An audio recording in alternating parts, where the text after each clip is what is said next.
오늘 우리에게 주신 말씀은 사도행전 16장 35절에서 17장 10절 말씀입니다. 그 가운데 사도행전 17장 1절에서 3절 말씀 한 목소리로 합독하도록 하겠습니다. 시작. 그들이 암비볼리와 아볼리아노 다녀가 데살로니가에 이르니 거기 유대인의 회당이 있는지라.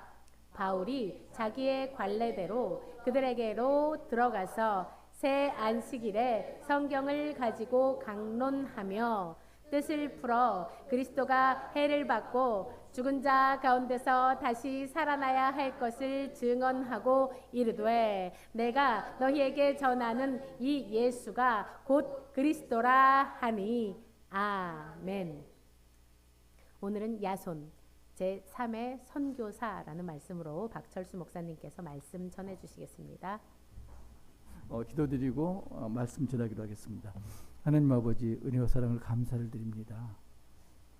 정말로 우리나라뿐만이 아니라 전 세계적으로 지도자다운 지도자가 보이질 않고 있습니다. 하나님께서 각 나라에 그런 지도자를 세우심도 하나님의 계획 중에 있음을 믿고 감사를 드립니다.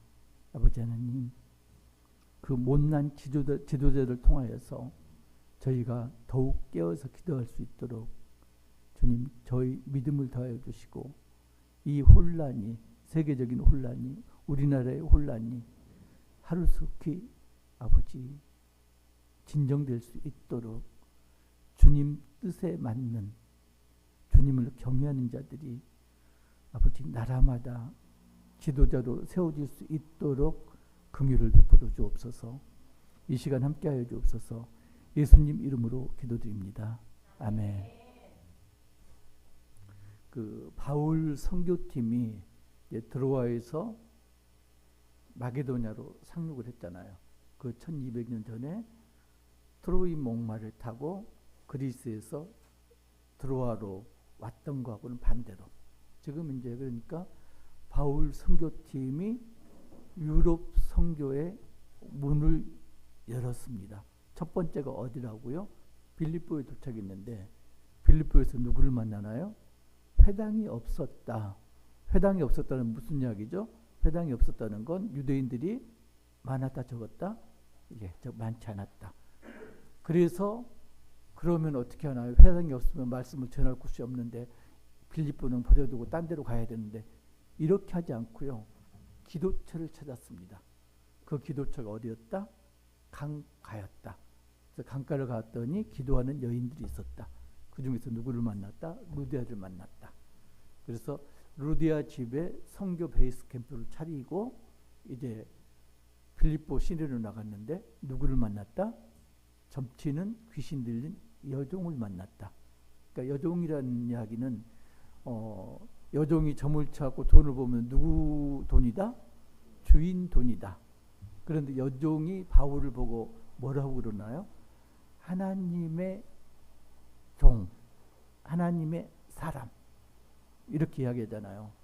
근데 우리가 이제 생각을 해봐야 될 게 하나님의 말씀을 거론한다고 그래갖고 전부 하나님의 사람이다? 그건 아니다. 예수님도 광야에서 사탄에게 시험을 받을 때 사탄이 성경 말씀을 인용해서 예수님을 꼬셨죠. 그랬죠. 유혹했잖아요. 그리고 예수님을 만난 귀신들도 하나님의 아들 예수요. 그러니까 거짓말을 하지 않고요. 있는 그대로 성경 말씀을 이야기를 합니다.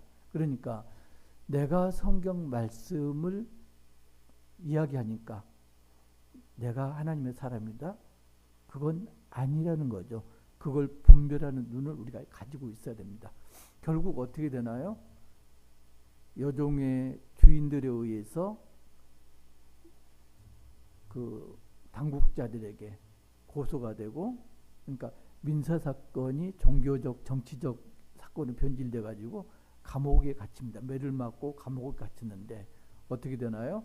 한밤중에 지진으로 옥문이 열리고 창고가 풀리고 이런 이적이 일어납니다.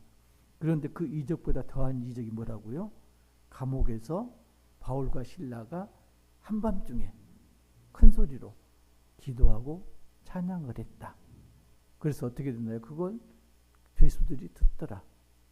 간수가 결국 어떻게 되나요? 바울과 실라의 기도와 찬양으로 간수가 회심하고 간수와 그 온 집안이 세례를 받고 구원을 받았다. 그러니까 지금 빌립보만 보면은 지금 바울 선교팀에 들어와서 빌립보로 간 건 누구를 구원시키기 위해서? 루디아하고 간수하고 간수 집안을 구조하기 위해서 바울 선교팀이 빌립보로 파송되었다. 이렇게 볼 수가 있는 거죠. 그 이야기는 뭔가요? 마게도냐로 와서 우리를 도우라. 바울 환상이 나타난 게 누구다? 루디아일 수도 있고 아니면은 빌립보 간수일 수도 있다. 이제 이런 이야기죠. 결국은 그래가지고 이제 그 다음 아침이 되었는데 상관들이 바울을 무죄 방면하라. 이걸 간수가 전해줍니다. 여러분 같으면 어떻겠어요? 매 맞고 갇혀 있다가 이제 니들 죄 없으니까 나가. 그러면 고맙습니다. 아, 내 기도가 응답됐구나. 기쁜 마음으로 뒤도 돌아보지 않고 나갈 거잖아요. 근데 바울은 어떻게 했다? 안 나가요. 뭐라고 그러나요? 니들 상관이 와서 우리한테 사과하고 직접 데리고 나가라. 자, 상관이 바울을 석방하라고 했다는 이야기는 그 전날 밤에 있었던 기적에 대해서 알았다 몰랐다? 알았다. 이미 보고를 다 받았다. 그래서 고소 내용하고는 전혀 상관이 없다. 무죄라는 걸 알았다. 그리고 무죄 방면하라고 시켰는데도 불구하고 와서 직접 방면시켜라. 지금 요구를 이렇게 합니다. 왜 그럴까요? 바울이 내세우는 게 로마 시민입니다. 나는 로마 시민이다. 당시 로마법에는 로마 시민은 죄가 확정되기 전에는 채찍질하거나 형벌을 취할 수 없다. 이런 이제 명문 규정이 있었다고 합니다. 그렇기 때문에 로마 시민인데도 불구하고 채찍질을 했다. 형벌을 가했다. 그러면은 법에 위반되는 겁니다. 그런데 좀 더 생각해 보면은 단순하게 로마 시민을 채찍질한 법에 위반됐다고 그래서 상관들이 두려워하면서 바울에게 왔을까요? 석방시키려고? 당시 사회를 조금 알아야 되는 게 그로부터 한 20년 뒤에 베레스라는 사람이 있었는데 이 사람이 누구였냐면 시칠리아의 총독이었대요. 근데 우리는 탐관오래 하면 대표적인 게 누가 떠올라요? 춘향전의 변학도, 그 다음에 동학운동 때 거부군수 떠오르잖아요. 근데 이 베레스라는 총독이 그런 류의 사람이었다. 이 당시에는 벼슬자리가 뭐였다? 돈을 긁어 모으는 통로. 지금은 안 그러겠죠? 예, 안 그랬다고 믿고. 아무튼 자리가 그냥 자리가 아니고요. 그건 어떤 자리다? 돈이 들어오는 통로다. 좋게 말하면, 나쁜 말로 하면 돈을 긁어 모으는 통로였다. 이제 베레스가 유독 심했나 봐요. 그래서 자기에게 반대하는 사람은 위협을 하거나 심지어는 사형을 시키거나 이랬다고 그럽니다. 그래가지고 시칠리아 사람들이 참다 못해서 변호사를 고용해가지고 로마 당국에게 고발을 했어요. 그래가지고 재판을 받게 됐는데 재판 받기 전에 어떤 일이 있었느냐. 베레스가 자기한테 반항하는 사람을 사형을 시키는데 이 사람이 뭐라고 그랬다? 나는 로마 시민이다. 그랬는데도 불구하고 사형을 시켜갖고 재판을 받게 된 거예요. 그래서 재판 받으면 자기가 벌을 받을 거 뻔히 아니까 도망을 가다가 잡혀갖고 결국은 사형을 당했습니다. 그 사회 분위기가 지금 그렇습니다. 로마 법을 어기면은 관리더라도 벌을 받는다. 이걸 이제 이 관리들이 알고 있는 거예요. 20년 전 뒤 일이지만은 당시 사회가 로마 시민을 벌하면은 관리직을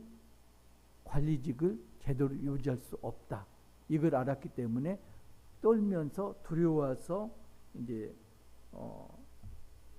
바울하고 실라를 이제 무죄 방면시키는 거죠. 38절 16장 38절 보면은 부하들이 이 말을 상관들에게 보고하니 그들이 로마 사람이라 하는 말고 두려워서 39절 와서 고나에 데리고 나가 그 성에서 떠나기를 청하니 제발 좀 떠나주세요. 우리가 잘못했던 건 있고 제발 좀 떠나주세요. 바울이 왜 이렇게 일을 크게 만들었을까요? 그냥 가면 되는데 그잖아요. 에이, 재수 없었다 치고 가면 되는데 바울이 이렇게 한 이유는 아마도 지금 관리들이 와서 바울과 실라를 직접 감옥에서 석방시킨다는 이야기는 바울이 전했던 복음이 문제가 있다 없다? 문제가 없다. 그걸 증명하기 위해서. 그러면은 빌립보에 있는 교인들이 마음 놓고 믿을 수가 있는 거죠. 그죠? 그 목적으로 일을 크게 만들었다. 이렇게 보통 보고 있습니다. 그래서 바울과 실라가 어디로 가나요? 데살로니가로 갑니다. 거리가 빌립보에서 데살로니가가 약 160km, 수원에서 강릉 내려가는 대관령에서 강릉까지 한 10km 정도 되거든요. 99고개 그러는데 대관령까지의 거리가 한 160km 돼요. 강릉 경포대 가는 직전까지 거리. 데살로니가로 왔습니다. 왔더니 뭐가 있었다? 회당이 있었다. 그럼 어떻게 해요? 바울이 어디에서 복음을 전했나요? 회당에서. 그래서 세 일해 동안 바울이 관례대로 복음을 전했다. 새 안식일이라는 건 하나, 둘, 셋, 3주 동안 그러니까 3번 말씀을 전했다는 이야기입니다. 그러면 바울이 데살로니가에 3주 동안 있었을까요? 학자들은 적어도 몇 개월 있었을 거라고 그렇게 이야기를 합니다. 데살로니가 전서 2장 9절 보시면요. 제가 읽을게요. 형제들아 우리의 수고와 애쓴 것을 너희가 기억하리니 너희 아무에게도 폐를 끼치지 아니하려고 밤낮으로 일하면서 너희에게 하나님의 복음을 전하여노라. 데살로니가 보면은 바울이 데살로니가에서 뭘 했다고요? 밤낮으로 일했다고 해요. 무슨 일을 했을까요? 바울 직업이 천막을 만드는 거, 텐트 메이커, 지금으로 말하면은 그 조립식 주택 만드는 그런 사람이죠. 그 일을 했다. 그 이야기는 뭔가요? 바울이 데살로니가에서는 후원을 받지 않고 자비랑 선교를 했다. 그러니까 일을 하면서 선교할 정도면 며칠 있었던 이야기 아니죠. 적어도 몇 달이 있었으니까 자리 잡고 일하고 그리고 복음을 전해야 되는데 복음 전할 장소가 필요하잖아요. 아무 데서나 복음을 못 전하니까. 그래서 이제 17장 쭉 읽어보면은 야손이 나옵니다.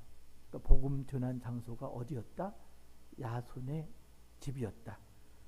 그런데 3절 보면은 이제 바울이 강조를 합니다. 두 가지를 크게 강조를 하는데 3절 한 목소리로 시작.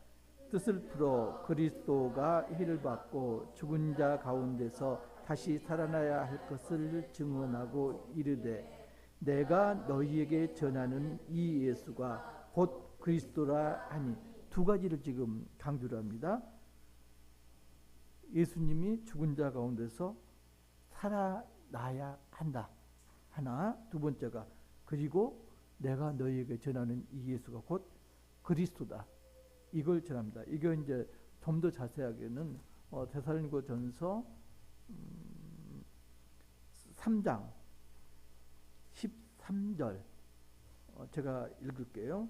그리스도께서 우리를 위하여 저주를 받은 바 되사 율법의 저주에서 우리를 속량하셨으니 기록된 바 나무에 달린 자마다 저주 아래 있는 자라 하였습니다.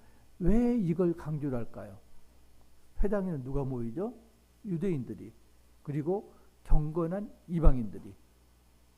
유대인들이 예수님이 십자가에 못 박힌 걸 도저히 받아들이지 못합니다. 왜? 유대인이 알고 있는 바라는 십자가에 달린 사람 누구다? 죄인이다. 나무에 달린 자마다. 그렇게 이야기하잖아. 나무에 달린 자마다 저주 아래 있는 자라. 유대인은 그렇게 믿고 있습니다. 저주받은 자라고 믿고 있는데 예수님이 십자가에 못 박혔다. 받아들일 수가 없는 거죠. 그런데 그 앞에 말이 중요한 거죠. 그리스도께서 우리를 위하여 저주를 받은 바 되사 율법의 저주에서 우리를 속량하셨으니, 그냥 예수님이 십자가에 못 박힌 게 아니다. 율법의 저주에서 우리를 속량하시려고 예수님이 대신 저주를 받고 십자가에 못 박혔다. 유대인들을 위해서 지금 강조를 하고 있습니다.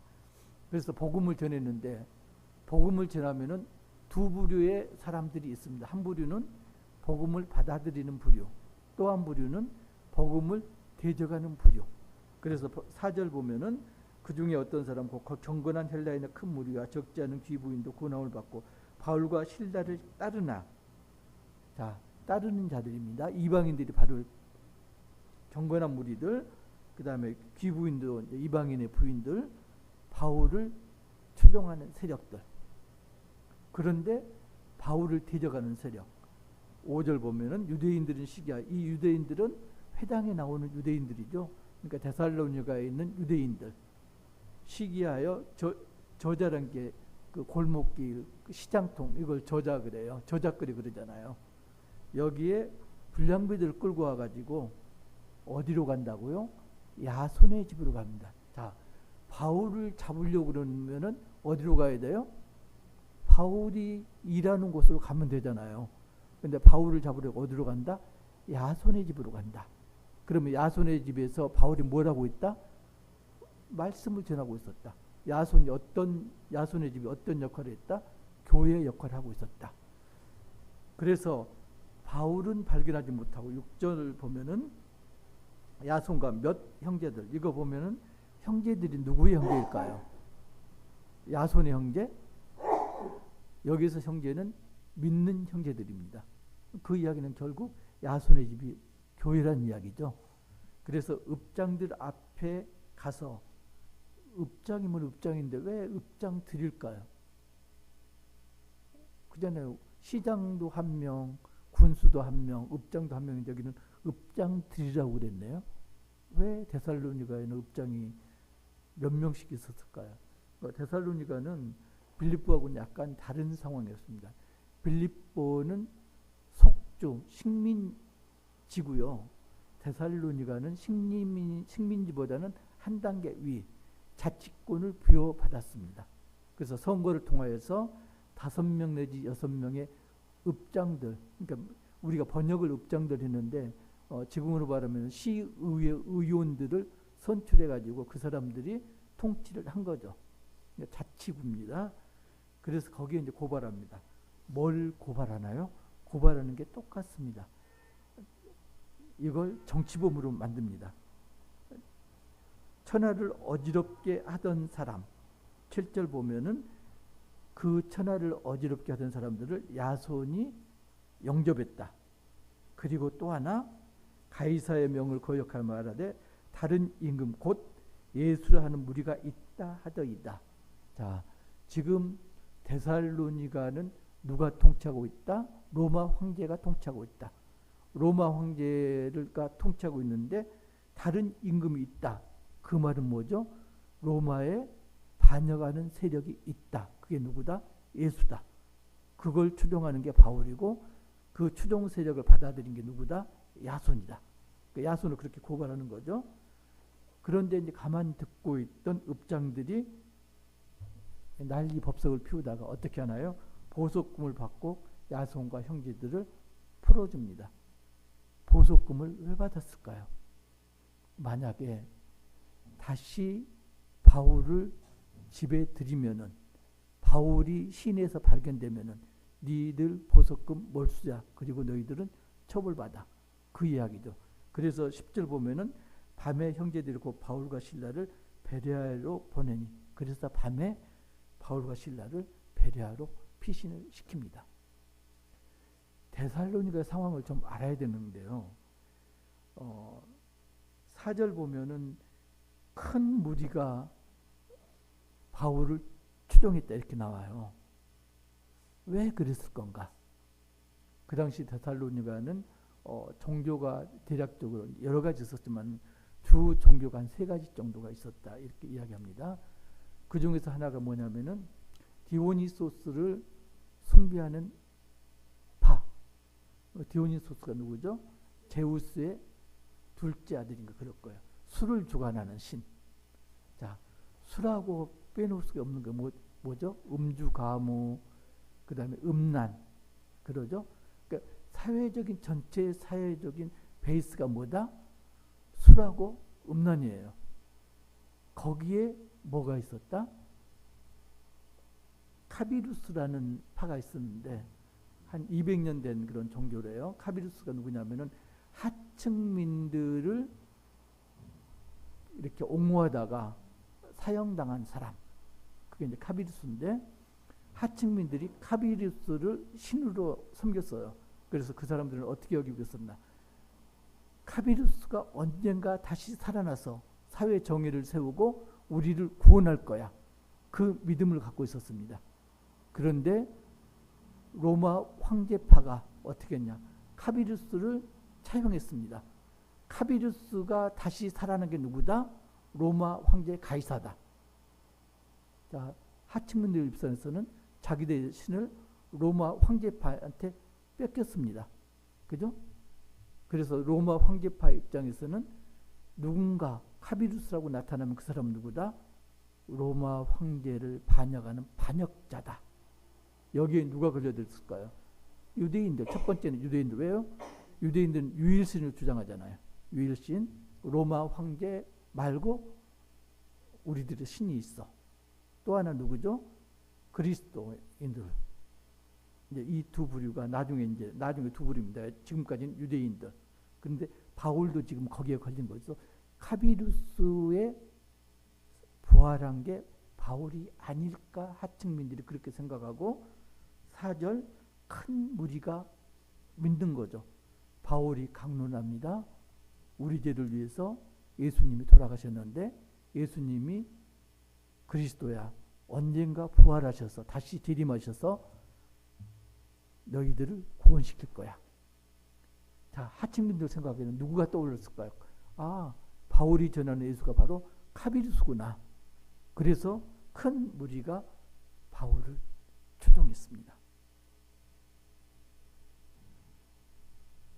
그래서 그 세 부류가 있었는데 이게 전체적으로 뭐였다? 베이스가 음란하고 술 취함이었다. 그래서 갈라디아서 데살로니가 전서에 보면은 바울이 데살로니가 교회에 당부하는 이야기가 나옵니다. 첫 번째는 뭔가요? 도덕적인 문제. 두 번째는 예수님의 부활에 대해서 잘못 생각하고 있다. 데살로니가 사람들이 어떻게 생각하고 있었다? 예수님이 살아있는 동안에 오셔가지고 나를 구원하실 거야. 이렇게 여겼습니다. 또 하나의 문제는 뭐였냐면은 양다리를 거치고 있었습니다.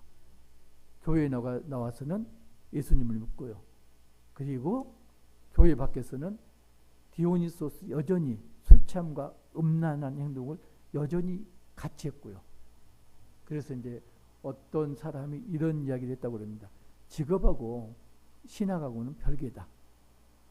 누가 그럴게요? 도둑이 그런 말을 했대요. 내 신앙은 기독교, 내 직업은 도둑. 이건 별개야. 그래서 나는 11조도 하고 교회도 꼬박꼬박 나가고 그러니까 나는 구원받아. 이게 이제 데살로니가 교인들의 일반적인 생각이었다고 그럽니다.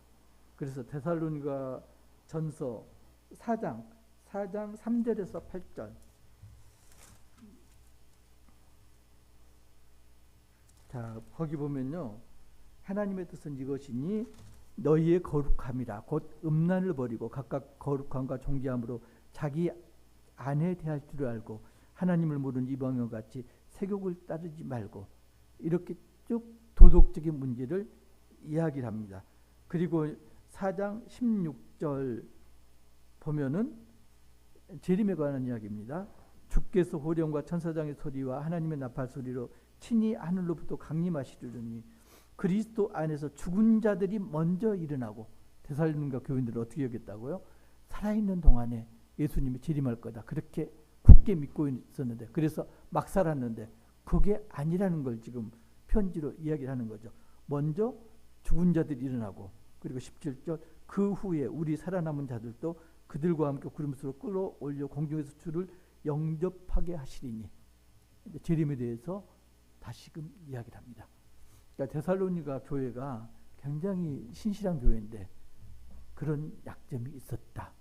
양다리 걸치고 있었다. 삶 따로 신앙 따로. 그런데 우리가 이제 우스울 게 아닌 게, 우리는 그렇지 않은가 생각을 해봐야 됩니다. 교회에 나와서 거룩하게 손을 들고 찬양을 하고 정말로 머리를 숙여서 기도를 합니다. 밖에서 보면 굉장히 거룩해요. 저 그렇게 거룩한 교회를 다녀봤었는데 숨소리 하나 안 나는 아주 거룩한 교회. 그런데 그 사람들이 교회 밖에서는 어떻게 한다고요? 세상 사람들하고 조금도 다름이 없더라. 어떤 면에서 세상 사람보다 더하더라. 그 교회에서 누가 나왔나요? 이명박이라는 대통령이 그 교회 장로 출신이에요. 그러니까 신앙 따로 삶 따로입니다. 제가 그 소망교회 있을 때 이제 장로님이셨는데 어떤 이야기를 하냐면은, 저분은 집에서도 저렇게 생글생글 웃고 부인을 섬길까? 저희끼리 한 이야기가 그거였거든요. 아주 안수 집사 때. 그런데 장로로 임직하자마자 목이 굳어지더라고요. 그 다음에는 그 주차, 보통 이제 주차 봉사 하거든요. 안수 집사 때 장로 되기 이전에 하는 일이 주차 봉사예요. 그런데 장로가 되자마자 목이 굳어져 갖고 손수 안내를 하는 게 아니고 턱지시로 이제 지시를 하는 거죠. 이렇게 변하더라고요. 그래서 뭔가 찜찜했었는데 아니나 다를까 이제 그렇게 큰 일을 저지르시더라고요. 신앙하고 삶하고 다르다. 데살로니가 교인들의 특징이었습니다. 신앙하고 삶이 다르면 안 됩니다. 그죠? 저희가 이제 작가 공부할 때 선배 작가들이 이제 그런 이야기를 합니다. 작가다우려면은 적어도 3가지 중에 한 가지는 하고 있어야 된다. 첫 번째는 글을 쓰고 있던가, 두 번째는 글을 쓰고 있지 않다면은 책을 보던가 자료를 수집하던가, 그것도 아니라면은 작품을 머릿속으로 구상하고 있어야 된다. 그렇다면 글을 지금 쓰고 있지 않더라도 너는 작가다. 그런데 그 3가지 중에 하나도 안 한다면 너는 작가가 아니다. 어떤 말씀일지 아시죠? 하용재 목사님 돌아가셨는데 온누리교회 하용재 목사님이 입을 열면 하시는 말씀이 있어요. 그분이 이제 사도행전 29장을 써라 이렇게 자꾸 강조하신 분인데, 사도행전 몇 장까지 있나요? 28장까지. 29장은 너희들을 써라 그거거든요. 그래서 강조하신 말씀이 너희들은 선교사가 되어야 된다.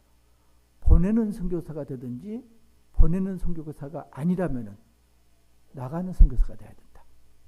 나가든지 보내든지 둘 중에 하나를 해야 된다. 그런데 저는 말씀을 준비하다가 묵상 가운데서 선교사가 하나가 더 있는데 한 목사님이 놓쳤구나. 선교사가 하나가 더 있어요. 나가는 선교사, 그리고 선교비 후원해서 보내는 선교사. 바울로 말하면 보내는 선교사들은 안디옥 교회죠. 안디옥 교회에서 선교사 파송했잖아요. 나가는 선교사는 바울 선교팀이 나가는 선교사고요. 제3의 선교사가 있더라. 누구? 루디아, 야손. 현지에서 파송된 선교사를 맞이하는 선교사가 있더라. 그 사람이 없으면은 파송된 선교사들이 활동을 할 수가 없죠. 그잖아요. 그래서 선교사는 셋이더라. 나가는 선교사, 보내는 선교사, 그리고 맞이하는 선교사. 제3의 선교사가 있더라. 여러분들은 지금 현재 여기 있으니까 나가는 선교사는 아니잖아요. 그죠? 여기 있으니까. 그런데 하나님의 때 언젠가는 나가는 선교사가 될 수도 있습니다. 나는 아니야 그러시면 안 돼요. 나는 목사 아니야 그랬는데 목사가 됐잖아요. 그잖아요. 나는 절대 목사 생각도 없고 그런 내 계획 중에는 그런 건 도무지 없어. 목사는 나하고 동에서 서가 먼 것처럼 멀어. 그런데 목사가 됐잖아요. 그러니까 나가는 선교사가 누군가는 될 수가 있습니다. 나가는 선교사가 아니라면 뭐가 돼야 된다고요? 보내는 선교사가 돼야 됩니다. 지금 이제 우리 지체 중에서도 보내는 선교사 역할을 티내지 않고 묵묵히 감당하고 계시는 분 계시죠? 보내는 선교사가 돼야 됩니다. 나가는 선교사가 아니라면 보내는 선교사. 뭐가 하나 더 남았나요? 맞이하는 선교사. 그냥 뭐 몇 개월 동안 선교사님 집에다가 선교 베이스 캠프 차리세요. 그게 아니더라도 선교사님 만났을 때, 오셨을 때 점심 한 끼, 식사 한 끼, 차 한 잔 대접할 수 있는 그게 맞이하는 선교사예요.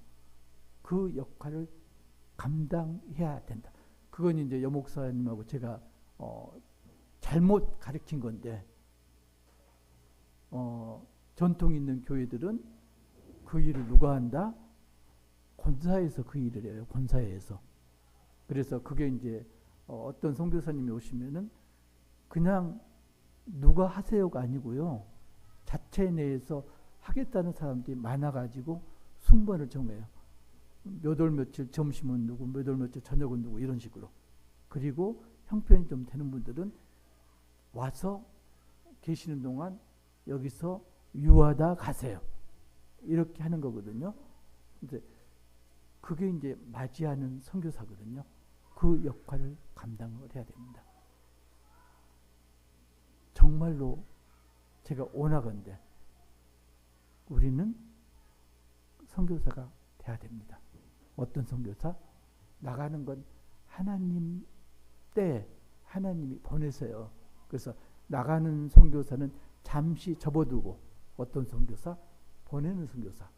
그리고 맞이하는 선교사 역할은 우리가 감당을 해야 됩니다. 누구처럼? 루디아처럼, 야손처럼. 야손이 루디아보다는 야손이 정말 대단한 사람이에요. 루디아는 보면은 바울 베이스 캠프를 차렸다고 해서 루디아가 박해를 받았다는 이야기가 없어요. 근데 야손은 보석금 내고 박해를 받고 있잖아요. 그리고 루디아는 유대인들이 적었습니다. 적대 세력이 적었습니다. 근데 야손은 회당이 있는 걸로 봤고 유대인들이 많았고 그 유대인들이 전부 야손을 잡아먹으려고 하는 사람들이죠. 적대 세력이죠. 그런 와중에서 자기 집을 오픈해갖고 몇 개월 동안 모임 장소로 만들었다. 교회로 만들었다. 야손이 대단한 거죠.